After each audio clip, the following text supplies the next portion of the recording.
Hi, and welcome to The Working Songwriter, the show where today's best songwriters come to talk shop. I'm your host, Joe Pug. Each episode here we host a distinguished guest, and we ask them to go deep on their inspiration, on their process, on the general ups and downs of making a life in music.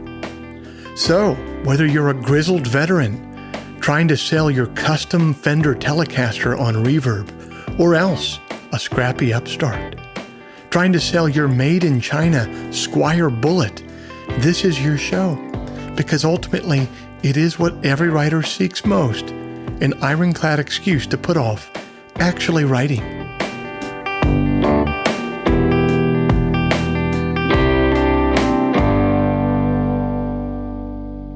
Hey everybody, it's the last Friday of March 2021, and I thank you for joining us. This week's episode is brought to you by Bandzoogle. Built by musicians and for musicians, Bandzoogle is an all-in-one platform to build a beautiful website for your music. I'm old enough to remember when you had to pay somebody called a web developer to get a website made, and it would always be some guy named D'Artagnan who drove a Mazda Miata with an MXPX bumper sticker on it, and who was always trying to sell you unlabeled pharmaceuticals that he stored in big league chew pouches. And old D'Artagnan would charge you about $1,000 for a website that would be obsolete in 6 months. But it's the future now, you guys, and that's not how it works anymore. We're allowed to have nice things now. One of those nice things is Bandzoogle. Bandzoogle powers the websites of tens of thousands of musicians around the world, from weekend warriors to Grammy winners. All the features you need for a professional website are already built in.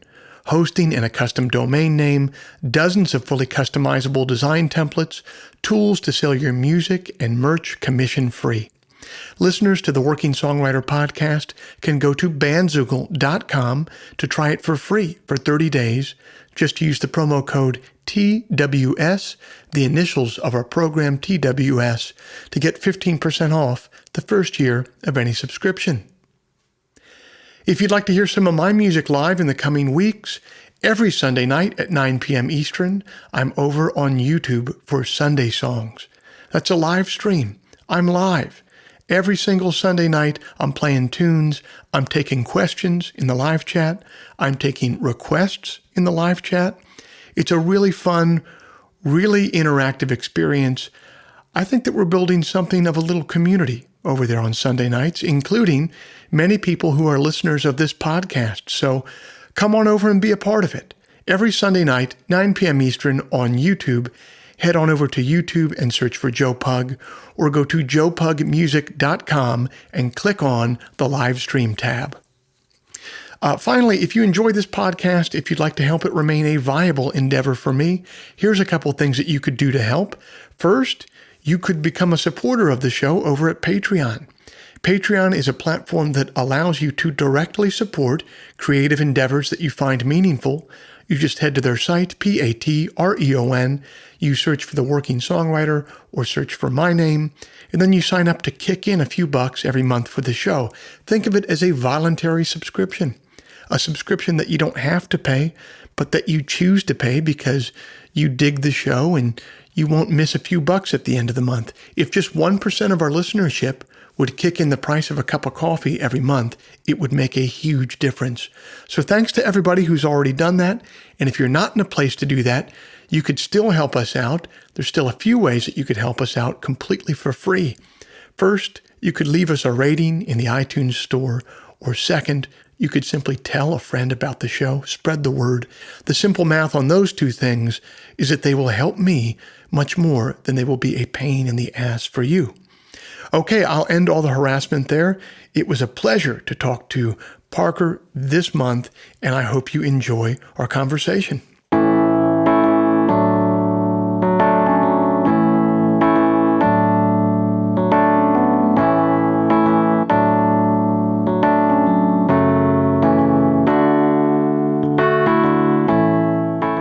Our guest this week is a talented songwriter and guitarist from Purcell, Oklahoma, who has built a reputation for his rollicking live shows and deft songwriting voice.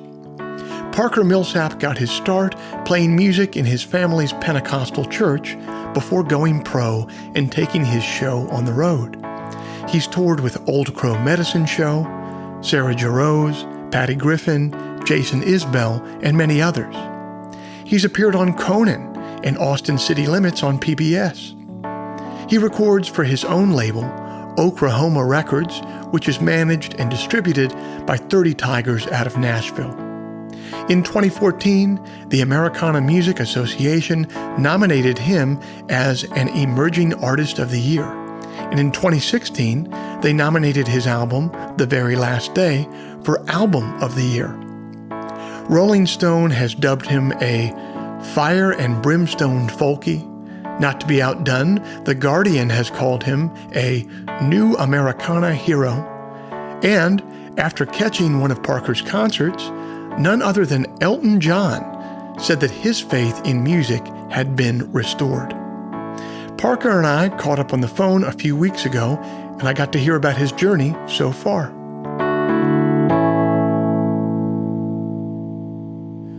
Parker Millsap, thanks so much for being a part of the Working Songwriter podcast.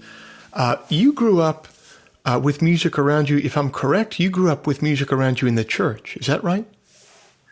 Yeah.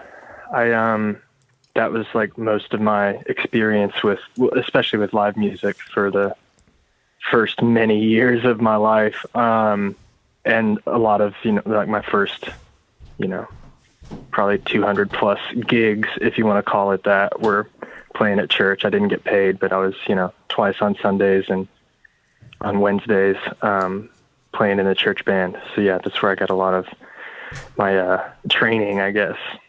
So what does that look like, playing those sort of services? Are you rehearsing by yourself all week, getting ready to just sit in with the band, or are you doing band rehearsals? Like, what kind of stuff were you having to learn and do for that kind of gig? Really, it was just like after I could play, all the basic first position chords and strum along to a song, they just kind of put me down in front with this other guitar player named Bruce Clark, who's like, older than my dad. And he had a hymnal where he had all the chords like written out, like on the hymnal. I don't know if he can read music, but I definitely couldn't, still can't really. So it was just kind of like, put the capo here and play these chords and play along. And, for the first probably 2 years or so, I wasn't even plugged into the PA or anything. I was just sitting there next to him, playing chords, playing along. That's merciful. There wasn't, yeah. And my dad ran sound for the church, so I think he was like, Dad, old man's looking out for you. Exactly. So, but eventually, when I got good enough, I could plug in, and there wasn't really any rehearsal. It was just like they'd call the songs and the numbers and the hymnal, and then, we'd all play along, congregation would sing. What do you think you took away from that sort of, because that's kind of, that's throwing you, out of the frying pan and right into the fire type of learning. What do you think you took away from that molded you as an artist that you wouldn't have gotten had you started in a different milieu? Mm-hmm. I think the music can be used for a lot of different reasons. You know what I mean? And growing up with the context of music being used for like spiritual ends, especially in a Pentecostal church, like if people were going to speak in tongues, it was usually, during the music service, or while there was music going on at the end. So there was like, it served this certain like ecstatic purpose, and sense of community that didn't have anything to do with like commerce or pop culture. And I'm really grateful that I got to experience music in that context, and really get that part of it in my blood. It's a very American context as well, I feel like. Yeah, I mean, I feel it's, the great thing about music and spirituality is that it really does transcend cultures, like it's, the way that I learned it was very American, and like the music that we were playing was like, very much Southern gospel hymns and stuff. And a lot of it was like pretty up tempo. And, you know, you can look at African dance music and a lot of it evokes the same feelings. But yeah, the way that I learned was definitely a very American way about it. What is some of the first secular music then for you that started to creep into your musical vernacular? I mean, it was always there. My parents weren't like, we didn't listen to pop radio really. We didn't listen to much radio. But my parents are both really into music. So I was like aware of like Ry Cooder and Taj Mahal and like Keb Mo and Lyle Lovett and Robert Earl Keen, and like all these kind of cool niche roots artists from pretty young. But then also like my mom would, you know, turn it over to ACDC every once in a while. And like classic rock is kind of a staple in any, you know, American context at this point. So that was there too. Got to have some AC/DC in your life. Did you know, Yeah. I didn't know this until someone mentioned it to me. The drummer from AC/DC is like one of their favorite drummers, and they claim that he never did a fill of any kind. And now every time I listen to AC/DC, I listen for a fill, and I still haven't heard one. Oh, that's amazing. Like, yeah, the just raw power and simplicity of that band is, yeah, I love it so much. And like Malcolm is one of my favorite guitarists, you know. Yeah. Just here it is, you love it. His delivery is like, here it is, and you love it, you know. And like Angus is over there doing this crazy thing, but what are you dancing to? It's my guitar. And also just like the sheer scale of that band, like, you know, now that we both do this for a living, you know, you look around, you kind of keep tabs on, oh man, this person's doing good. Oh, they're playing to like thousands of people. This is great. But AC/DC the whole time is playing like 4 Foo Fighters concerts at once, like wherever they go in the world. Yep. You know? Yes. It's amazing. Yeah. And it's like across generations and across the world. They're like, they're like a multinational corporation at this point, but their product is rock and roll. Their product, and a great product it is, man. And a great product. Yeah. But so you said from your dad's side, though, you were getting more of those. Some of those people that you mentioned are a lot of people in almost like the proto-Americana movement before, you know, What we do now is kind of classified as Americana, but those were kind of the forebearers of that. Yeah, definitely. And you were connecting, even as a young person, you were kind of connecting to those records, or were you connecting to? Oh, yeah, man. Really? Yeah, they're like my favorite song. Like I remember specifically one of my favorite records of all time is Boomer's Story by Ry Cooder. And I think I don't know if it was ever intended this way, but it's a great children's record. And I just like fell in love with it. The guitar sound, I'm still just like, what is that? How did he do that? There's this song on that record called Crow Black Chicken, and I think it's like an old, you know, folk song. I don't know that he wrote it, but it's like crow black chicken, crow for day, crow black chicken and fly away, crow black chicken and a ba-dum-ba. I like chicken pie. Yeah. Just amazing and silly and awesome guitar tones and great players all over it. Anyways, yeah, I was into it, you know, from pretty early on. The guitar tones in his stuff, I've tried to. Not only the tones, but like the techniques he used. Have you ever listened to that album of his, Into the Purple Valley? Oh, yeah. Oh, yeah. I mean, just on that album alone, there's like, because he's playing mandolin on that, and then he's playing electric guitar, he's playing slide, he's playing acoustic guitar. He's doing cross-picking things on it. He's doing Travis picking. You can like, it's like all of American stringed music, you know, compressed into like an 11-song album, that album is. Yeah. Yeah, definitely. And I feel that way about that whole era of his records. They're like 4 or 5 in a row. They're just like, well, this is, Americana. It's like all of it rolled into one. And if you're a guitar player, you know, it's like, you know, a gold mine for ideas. Yeah. And definitely a reason that I gravitated towards guitar, because I was like, oh, well, that guy plays guitar. I want to make that sound, you know? Exactly. That guy plays guitar. Just had a decade period where it was just Ry Cooder, a bunch of random musicians, and Jim Keltner. Yes. You know what I mean? It was like, yes. And it was a great recipe every time. Yeah. Yeah. And a lot of the material that Ry chose, like, really lends itself to the way that Keltner, like, turns the beat around and, like, we'll let things kind of float for a measure or two and then bring it back in really solid on the one. Anyways, yeah, I could talk about those records all day. Well, man, that's what podcasts were invented for. Just, hours and hours of bloviating about Ry Cooder records, basically. Yeah. When did music start to look like a, not just a spiritual itch that you were scratching in some ways, but it started to look more like, hey, I might want to do this for a living?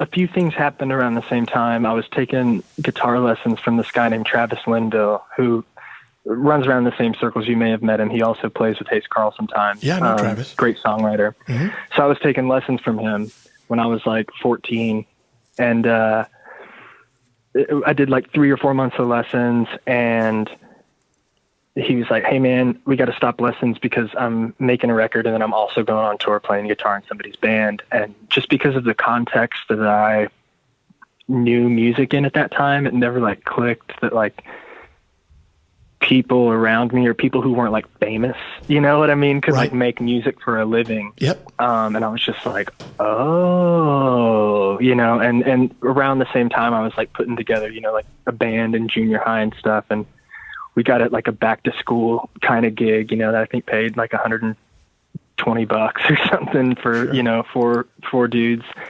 And I was just like, well, man, if I can make, what's that, $30 for doing this, like maybe if I can get that up to 100 and make $100 a day, I'm in. Yeah. You know what I mean? Yeah. Like, yeah. Because it's something that I loved already, and I was already working on. In retrospect, now that I'm in my 30s, it's kind of insane looking back in my late teens and early 20s, how okay I was with no plan for making more money than like a couple $100 at a time randomly. You know what I mean? And I think it really kind of winnowed the field of people who would be willing to take this on as a job. Yeah, definitely. Just looking back, I'm like grateful that I was in Oklahoma because it was really cheap to live there and there were just enough gigs and just few enough people doing it, that I kind of like stretch my dollar a little bit. Yeah. I mean, that's the way to do it. I mean, look at what's happened to all of the population centers that used to be hubs for artists. There's not a lot of artists that live in New York anymore compared to what there used to be 10 or 15 years ago. And it's because of what you're talking about right there. Yeah, definitely. Cause it's, a lot of, and, on top of it, I feel like a lot of artists, aren't particularly money motivated, like we have to make it in there. Those artists that are incredibly financially successful, but our motivations are often a little bit different. And so when it costs a crazy amount to live and that inhibits our ability to, make our art, and pursue our craft, then we get out of there. Yeah. And get out quick. Sometimes I just find myself like trolling, like somehow I'll just be on Zillow looking at the cost of houses in like quad cities, Iowa, and be like, I'm glad somebody else does this. You know what I mean? Like, baby, we could go live for we could buy a place for $26,000 and be good. Yep. I do that often, and I follow all those Instagram accounts that are like, $20,000 for this old schoolhouse in Montana. That's it. Yeah. If it ever all goes to pot for me and my drinking really does take over, that's where I'm ending up for sure. One of those houses. So how did you then take it from, you kind of have this realization watching Travis Linville hit the road. You're like, wow, I don't have to be necessarily Tom Petty to make a living doing this. Right. How did you then forge that into a reality step by step? Well, a lot of it at first was just like cold calling. Aside from like working really hard on writing songs and playing guitar and performing and all of that, a lot of it was cold calling venues and being like, hey, can I come play? You know, I've got a little band or like, you know, sending emails as my quote booking agent, that kind of thing. And then eventually I got a steady gig at this little bar called the Deli, in Norman, Oklahoma. And, you know, every Tuesday I had a gig. And that was, a great like training ground, and also, you know, a little bit of steady money. I mean, it was not enough to live on that one gig, but, you know, it gave me a place to try things out and play new songs every time I wrote one and figure out, you know, how to do it, you know, in the context that wasn't church, basically. And then through various happenstance things and through my friend John Fulbright, I started going to some Folk Alliance conferences. And actually at the first, I went to some of the Swerfos, and then eventually went to the big one in Toronto when it was there. And actually ended up meeting David Macias and then my first booking agent, Davis McClarty, there, like on the same day, and ended up, you know, being great relationships. So yeah, then did house concerts for quite a while. And then gradually moved more towards clubs and trying to open for people in theaters, you know, just like a really gradual show up when I was asked, you know what I mean? Like, here's $700. Will you drive 10 hours? Yeah. Oh yeah. I mean, well, that's a no-brainer at that point. Yeah. Yeah, exactly. Just like anywhere I can play, you know? And then, you know, when you do that, when you just keep showing up and saying yes, even at the last minute, sometimes those things sometimes pay off. Like I was able to get hooked up with some really good management because I said yes to a last minute gig here in Nashville when I lived in Oklahoma, and they're like, hey, can you be here in 2 days to cover a spot at a singer-songwriter in the Round thing? And it ended up being with some of the guys from Old Crow, and their manager at the time, Norm, ended up, you know, working with me and really kind of laying a lot of the groundwork for what I have today. Man, that is really great. It does strike me that, you know, at that starting point when everything is just starting to get rolling, how important it is to just say yes. I mean, it even sounds like that one gig you got because someone else like had to bail on it. And it's like, yeah, I'll be the guy that when someone else bails, like I'll freaking be there, man. Yep. Absolutely. Yeah, just showing up. You know what I mean? To work on your skills, have it in your pocket, have your songs and your performance ready, and then just show up. It's so important because, you know, creative work, it's such a non-linear career path. Almost any other career, obviously you have to be competent at it, but after you're competent, it's like, yeah, you know, you get paid more over time and things look good. You get some benefits and then you retire. But with creative work, it's, you know, things can be going good for a little while, drop off the face of a cliff, then pick up again. And it all has to do with putting yourself out there for those opportunities. Yeah, absolutely. And it can be feast or famine, and just like kind of learning to ride that out, and believe in yourself and see it as, you know, more than a job. You know what I mean? I think, yeah, most artists of any stripe are, they view it as like a calling, you know, yes. Like it's more important than, a chart number or, you know, or even making a living at, like, if, you know, we weren't allowed to make music anymore, I would, you know, for a living, if it's like everybody's a farmer now, get over it. Yeah. I would still play music, you know, for no money, for myself and my friends and those around me.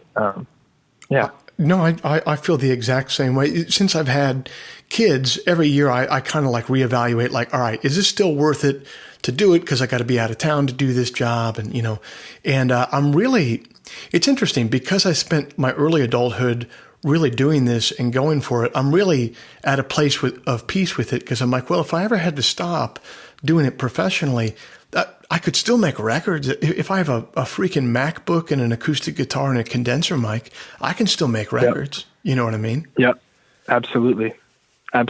And, you know, for millions probably of years, or I guess at least hundreds of thousands of years, music existed outside the context of, you know, commerce and, you know, money and making a living, you know, like it always was that, but it's, you know, it's also something else that's deeper than that is an everyday kind of thing. Dude, I don't know. You can't tell me that the caveman that could play like the best stone drum wasn't getting a little bit more of the elk that was brought in that night. You know what? You're right. You're right. We've always found a way to heckle. So things kind of get started for you there. You hear kind of like the good side of like, hey, I put myself out here for these opportunities and things went well. Can you remember a couple opportunities that you put yourself out there for that you ended up in some gigs or some situations where you were like, holy hell, what the hell am I doing here? Yes. Yes. I'm trying to think of how I can talk about them without, you know, sure. Without throwing anybody under the bus. Totally. Yeah. But I've definitely been in some situations where it's like, oh yeah, and here's your lodging for the night, and it's, you know, their spare bedroom, yeah. you know, and you're eating breakfast with us in the morning, you know. Right. Right. You get your money after breakfast. You know, totally. Like having to do a podcast that you didn't approve of or something, you know, right when you wake up. Totally. Yeah. And definitely some drives after some long drives where you're like, man, why did I do this to myself? And, you know, I only have really realized how much that aspect of just like sitting in a van all day, like how much that affects a person. I've only realized it since, you know, the pandemic really. I mean, I was aware that it was kind of wearing me down at times. Yeah. But then being forced to just be home for a while, and then first of all, the transition into getting used to that was kind of rocky. Yeah. And then, but then getting to that point where it's like, oh, this is actually really nice. Yeah. And, you know, home feels more like home and a safe place than it ever has for me in my adult life, because I've been here for a year straight for the first time. Yep. Yeah, man. And you're right. Like being in that passenger van 8 hours a day. I mean, like you said, what you're doing here is you're following a calling. So it's like you'd almost do anything to follow that calling. But that being said, like it does beat you up after a while. And it does, for me, this last year has been trying to unlearn all of these unhealthy habits that I had going on to kind of cope with the stress and the wear and tear of being on the road so constantly. Same. Yeah. And I've definitely, you know, I'm still, kind of shedding some of the baggage that I wasn't even aware that I had acquired. Right. Until I was, you know, home and still and able to reflect on it. Right. I mean, it's a crazy lifestyle. I can, you know, you're talking about, you know, crashing into someone's, they're like, hey, here's our spare room to crash in. One of the first things that I did when I decided like, all right, I'm going to keep on going with this, but I got to do something for myself, is I started buying hotel rooms instead of staying in random places. And it happened. I was opening for some headliner who obviously had, you know, a lot of money because they were staying at the Ritz wherever we are. And I had booked a hostel in the city because for some reason, like there was no middle class hotels. So it was like the Ritz or this hostel. I was like, all right, I'm getting the hostel. Yeah. So I get in this room and it was a multi-person room and I fall asleep. Man. And then at like 1 o'clock in the morning, this couple gets in and they get on the top bunk above me. And they start going at it. And I'm like, all right. Oh, and I got up, I got my guitar, I got my bag, and I went and bought a room at the Ritz that night. That's amazing. It was my pay for like a week. You know what I mean? I'm like, no, man, I'm done. Yeah.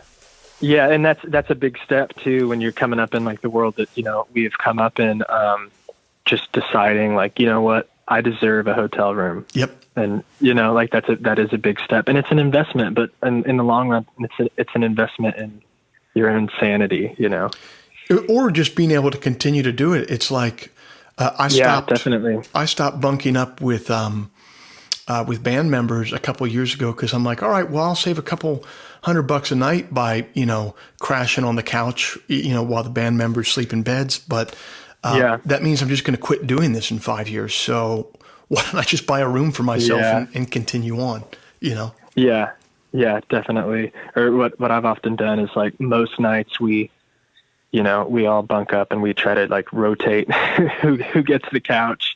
And then sometimes there's a festival, or if we have like a particularly good night, it's like, okay, get another room and I'm staying there.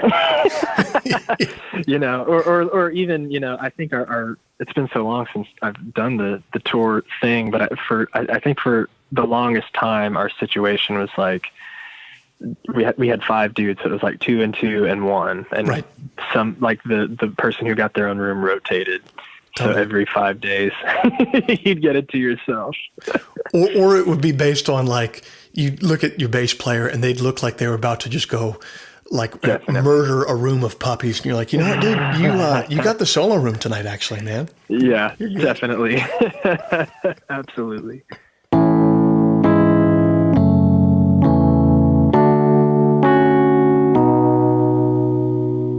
This week's episode is brought to you by Nation of Heat Records and my new album, The Diving Sun, to be released on March 19th, 2021. Let's take a listen to the first single, Crescent Bridge.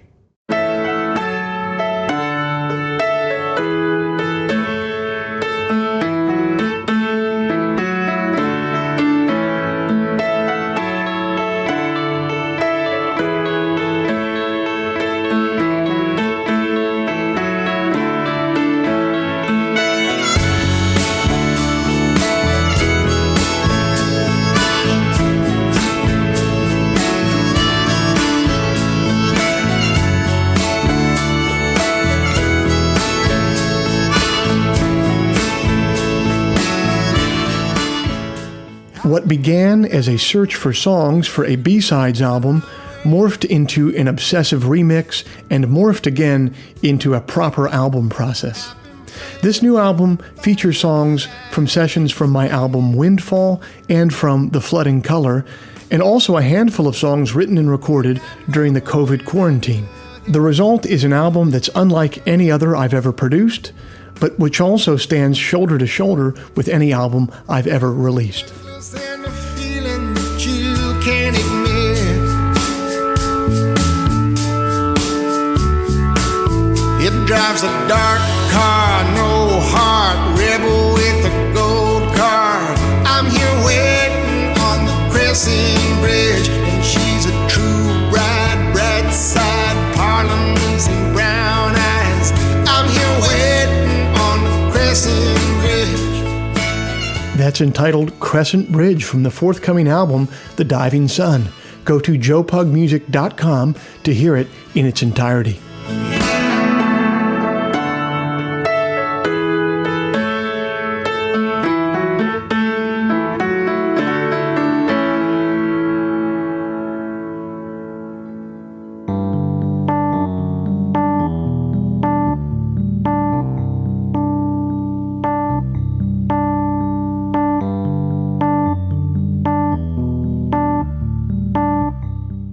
What could better accompany this episode with Parker than a wry poem about show business, death, and the beautiful limitations of existence, written by yet another native Oklahoman? After speaking with Parker, something about this poem by the poet Ralph Burns stuck in my mind. It's entitled, "And Leave Show Business?" This elephant keeper shoved a hose up the ass of an elephant every day. He told a man. The man said, "So why don't you quit?" And the keeper said, "You have to understand, elephant bowels are fragile. You only spray a little and shit flies all over." And the man said, "I understand, I think, someone has to, but why don't you quit?" And the keeper said, "And leave show business?" I don't know who first told me, "You'll die someday, you can't live forever." I don't know who took my hand and said, "Some things, not all things, are possible." At a state mental hospital where I work, I asked a patient once what he remembered. Everything. Everything that ever happened. Thinking back incompletely, I think I must have disbelieved his ease, his willingness to witness all his loss always. So I asked, just having heard the stupid elephant joke, "Anything about elephants? Pets?" He had a dog, Bean, Bingo, something like that. And he walked him every day on a leash, and they bought a hamburger every day on South Harrison or North Harrison, somewhere in Shelbyville. I asked where the dog was. He said he loved him so much he'd drink out of the river, and the dog would too. He loved him so much. I have to admit I had to say something, and of course there was nothing to say. His head was down as he drank. The water was sweet. Easily, I left him alone to walk myself out of the river of sense. I remember riding shotgun in a truck with my Uncle Ralph across flat Kansas. He said something. I said, "Really?" And he said, "Hell yes, boy. Do you think I'd lie? Why do you always say really?" And I didn't know. God help me, I don't know.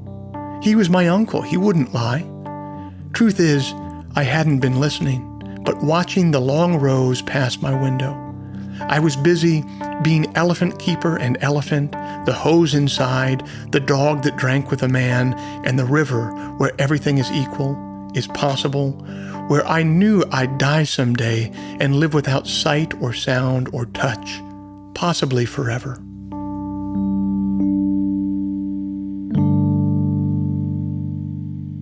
Well, talk to me a little bit about this new record. I thought it was pretty interesting. You ended up working with John Agnello, who I wouldn't necessarily associate with more of like a roots type sound. How did you end up with him, and what did the album process look like this time around? We were planning on making a record right before COVID hit. Like we had already booked studio time, and well, I guess I should back up to how John and I met. Basically, I had like a list of producers, and then I went to 30 Tigers, and my manager was like, "Hey, do you guys know anybody who maybe I could work with? I'm not quite ready to record myself." Right. Yeah. And I don't think that, and they were like, "No, we want to find you the right producer." So I had conversations with many different people who were on my list and other people's list. And Yellow was, recommended through Lee at 30 Tigers. And basically I just had a really great conversation with him right off the bat. Because it was the beginning of lockdown and stuff. I was having all these conversations on the phone, rather than like flying around and meeting people. It just didn't seem like the right thing to do. So John and I just really hit it off. And I mean, I really love the records that he's made, but for me, it was about, the communication and just how well we got along. And, he gave me really great feedback really early on, like before we committed to working together, before we had, really committed to anything. He was like, "Send me some tracks." And then within, like a few hours, I got back some really good and helpful notes. So after a few more conversations, I was like, "Yeah, absolutely. This is the guy." So we didn't meet until the day before we started recording in person. And we did all the pre-production. Like I had about 30 songs, and I sent him all the demos, and he kind of went through them a little bit at a time and would say, "I love this one. It's good how it is." Or "This one feels great, but maybe, add a bridge, after the second verse. This one, I love everything, but cut the guitar solo in half and, put another solo at the end. So it does it twice." Like just really practical, good advice about the songs. And so he helped me whittle it down to like 14. And I was having band rehearsals in my basement and then sending him voice memos as we worked on the songs. So he could kind of, send back notes on those. And next time we got together, we would read through his notes and kind of tweak things and send it back like this. Right. And yeah, so there was like, I think like 5 weeks-ish of that, of like sending tracks back and forth, while doing rehearsals.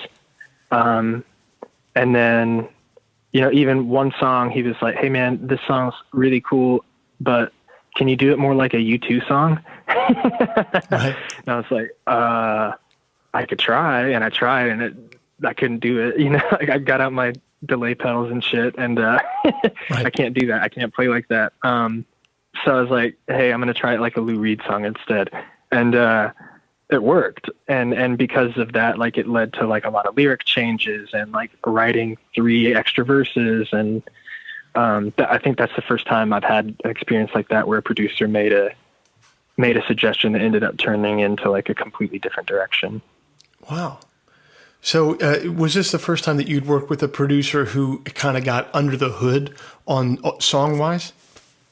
Not entirely, but it was the first time that I've worked with a producer who had so many opinions about, who was like, you know, vocal about like, hey, do this, try this. And if I didn't like it, you know, there were a few things where I was like, no, I like it how I did. And he's like, okay, cool. You know, it was never a battle.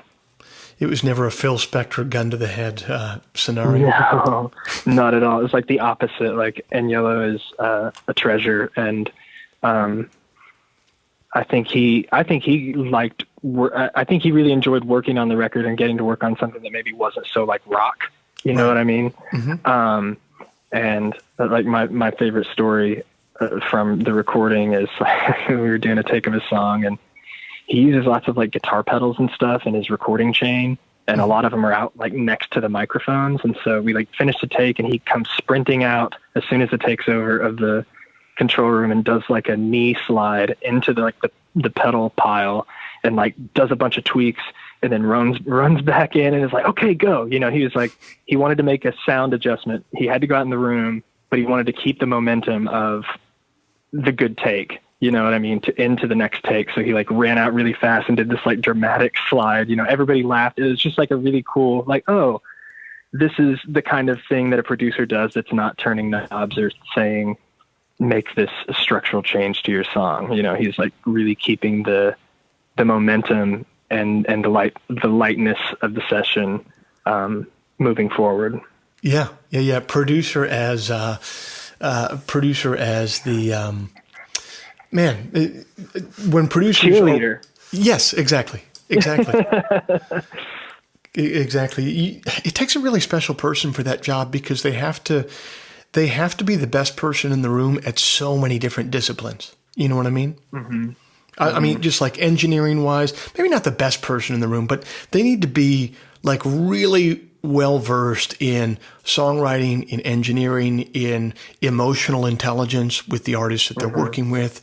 They need to know what time everyone needs to eat lunch at. You know what I mean? Like, all that stuff, man. Yeah. And to kind of be the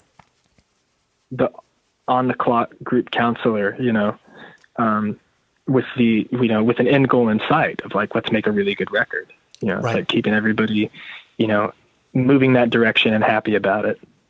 No doubt. What did your writing process look like for this album? And was it different than any other past processes? Has your writing process changed over time than when you first started? Yeah, definitely. These songs are definitely more introspective as far as like the lyrical themes. My past writing was, I guess, more like that Texas, you know, or Midwestern, like singer-songwriter tradition of like telling a story and often like a story that's told from somebody else's perspective. That's not my perspective, you know, like a trucker who's trying to sell you Jesus or you know, whatever. Right. Like I have a lot of character narrative songs. But these are definitely more, I guess like meditations or prayers to myself or just introspective, singer-songwriter shit. and the music side is where a lot of, I mean, really both things changed a lot for me making this record. But on the music side, I really came at this record from a bunch of different places. I think I mentioned earlier, I, you know, submitted like 30 songs to John to go over, and that's more than I've ever written for a record. So it was a fairly fertile period, and a lot of that had to do with just trying other methods of writing a song. Like writing a song doesn't have to look like sitting down with a guitar or a piano and a, you know, pad of paper and just banging away until you get something. It can look like something else. So like playing with like the iPad. Yeah. The iPad's like a whole wormhole that's been really fun, just because it forces you to create in a different context. And what I find is that even no matter what the context is that I'm creating within, or what instruments it is, or what sounds I'm using, it's always going to end up sounding like me, because I'm always going to end up singing on it, you know? Yeah. And my imprint is still going to be on it, even if it's some weird, you know, electronic thing that was devised by Apple engineers, you know, like GarageBand is responsible for probably at least a third of this record. Yeah. And in fact, one of the songs, we did some overdubs, but like the bulk of the sounds on the song called Now Here, are GarageBand synths, you know? Yeah. Well, I mean, I believe it, man. It's the amount of stuff that comes out of a MacBook off the shelf now for recording is absolutely unbelievable. I mean, you can do mind-boggling. Yes. and especially a lot of this stuff, like you just dip your toe in, and then you realize, like, oh, there's 4 submenus. Yeah, where I can tweak this thing, you know, like especially on a lot of the synths, like the arpeggiating patterns. There are like 100 different arpeggiating patterns to choose from. Yep. You know, on top of infinitely tweakable sounds. Yeah, amazing stuff. It is, and it's pretty cool. I think it's really democratized music. I mean, at this point, and this was not available for you and me when we were like really youngins coming up, and that is, you could be a kid anywhere in America, and if you have a computer that's of a certain type of power, you know, if you have about a $400 interface, a $400 mic, and a $100 MIDI controller, you can make a pretty damn good sounding record, and it can be uploaded to Spotify and published to the world. Yeah, I know, it's crazy, and I feel like I, you know, really got my my start, or however you say it, during like a kind of a transition period. Mm-hmm. You know, like it wasn't quite to. I think that Bon Iver record that's all self-recorded came out in maybe like the year after I graduated high school or something like that. Mm-hmm. So those kinds of things sort of existed when I was in high school, but I was so into the like acoustic singer-songwriter mode at that point, which is still like my main, that's where I exist, you know? But that I kind of felt like that kind of thing was off limits to me almost, you know? Sure. And that's not how I feel at this point. No, not at all. I mean, I even think, I got into the self-recording game, I don't know, maybe 7 or 8 years ago. And I thought to myself, like, all right, well, in like 15 or 20 years, I'll be able to like make my own records. And I don't know, 7 or 8 years go by. And now I'm just like, man, the ability to learn very quickly has been sped up so much by the fact that YouTube exists. And you don't have to read a manual anymore. You just have to go work on a project. And anytime you have a problem, it's just all based on your ability to type it into YouTube correctly, your question. You know? Yes.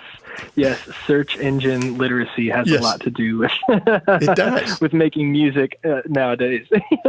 It really does, man. And you can, and that's from like from Logic Pro settings to you know, like compressor reviews to like breakdowns of how jazz works, you know what I mean? Yes. And like, okay, and here's some harmony training while you're at it. Yes. Yeah. No, it's no joke. I think it's going to lead to, I don't know where it's leading. I think it's going to lead to a lot more people being casual musicians, and just because the barrier to entry is so easy and so cheap now to publish music, I think we're just going to start seeing a lot more like micro celebrities, almost like people in their friend group making an album and it going onto Spotify, and people at like one particular high school getting down to a record. You know what I mean? Yes, absolutely. I mean, it's already kind of happening, you know? Yeah. Like that's, you know, I feel like, you know, that a lot of people and at least in my position, that's kind of how we exist, is on this level where it's like, we're not Katy Perry, we're not George Strait, but we eke out a living for ourselves, and we may not be household names, but there are a lot of households that know our name. They're enough. There's enough. Exactly. Yeah. And it sure feels like enough, if you go, not that this has happened in a while, but in theory, when things go back to normal, when you go out and you go to a city that you haven't been to in a couple of years, and it doesn't take a lot of people showing up knowing the words to make you feel like $1 million, Oh man. Yeah, absolutely. That's I've been thinking about that a lot, that having not been on the road for the first time in my adult life, just reckoning with that part of myself that wants strangers to clap for it, I know it's been a lot of heavy lifting for my wife in that department. Please clap. I had to have a talk with my wife recently where I said something along the lines of, I need you to acknowledge, give me some good acknowledgement when I do this. And she kind of said back to me, she was like, you're an adult. Do you really need that? And I'm like, yeah, I really need that. Just please do it for me. Yeah. Yes, please. That's awesome. Yeah. Isn't being married great when you can just be that honest with somebody? When you can be like, I know this is crazy, but can you do it for me? And they're like, okay. Well, what's the point of being married if you can't be honest, Yeah, absolutely. Absolutely. But yeah, so that's kind of gone hand in hand. I know with the writing of this album, and probably with COVID as well, is that you got married and now you're at home more. It sounds like you were going to be at home a little bit more anyway, even besides COVID. Can you talk about that new chapter of your life where you've been leaning a little bit more into your personal life? Yeah. Let's see. Meg and I got married in 2019. And I was kind of doing a little touring break because that was right at the end of a record cycle for me. So I'd already planned some time off and, tentative plans to make a record. And it was great. It was great to just be home for a while. And then COVID hit and it was like, oh, now you're really going to be home for a while. And it was, it was weird at first. But I feel like I'm a much better person on the other end of this whole thing. Not that I would ever wish that anything like this would ever happen, but it's allowed me to grow in my personal life. I got to tend a garden for the first time, at my house because I was here all summer. I went kayaking every weekend with my wife and, a couple of close friends who were in our pod. Things that I just didn't get to do near as often when I was on tour, and been able to integrate them into a regular thing, Mm-hmm. And yeah, just getting to be out in nature and just be, with nothing on the docket. It's really I know I'm privileged to have that. But it's been pretty awesome. I'll vouch for the same thing. Well, man, thanks so much for taking the time to be on the podcast. I really appreciate it. Yeah, absolutely. Thanks so much for having me. And I know you started recording after, so I'll just say it again. I'm a big fan, and thanks so much for what you do, both in your music and your podcast. It's the best. Man. Thank you, man. All right. Thank you so much, man. Yeah, take it easy. Bye, Parker. All right, you too. Bye-bye.